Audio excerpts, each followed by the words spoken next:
Welcome to the Luli Print channel and day 2 of the 100-day challenge. Today I'm going to show you a little bit of my watercolor process, and then I'm going to create a pattern using all of the elements. So I'm going to use Photoshop to create a seamless pattern that then repeats, and then we can use in different products and fabrics. For these watercolor designs, I'm using Arches paper that's 100% cotton and it's called Press. And then I'm using some of my carandache water-soluble pencils as well as my Winsor Newton tubes.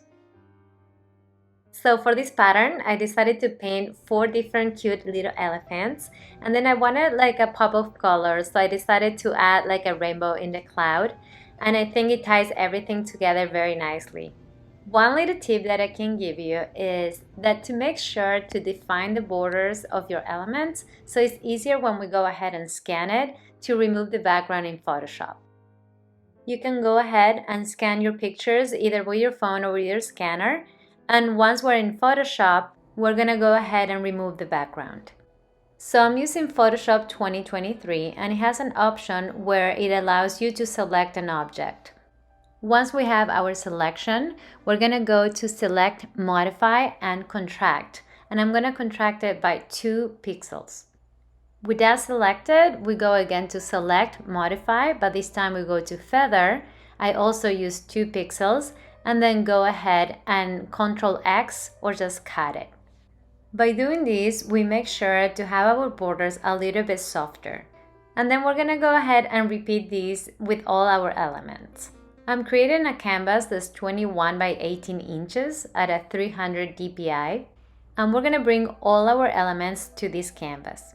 To create our seamless pattern, we're going to go to View, Pattern Preview, and then we can go ahead and position our elements in real time. This is such an amazing tool because as we move our elements, we're able to see how the pattern behaves. Once we have our pattern ready, we're going to go to Edit and Define Pattern. Here, I just opened a new document, so we're going to test our pattern. I created a new layer and I used G to paint with a bucket, and then I double click on it to do a pattern overlay.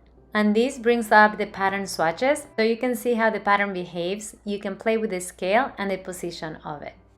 This turned out to be such a cute and sweet pattern. Thanks so much for watching, and let me know in the comments if you have any questions.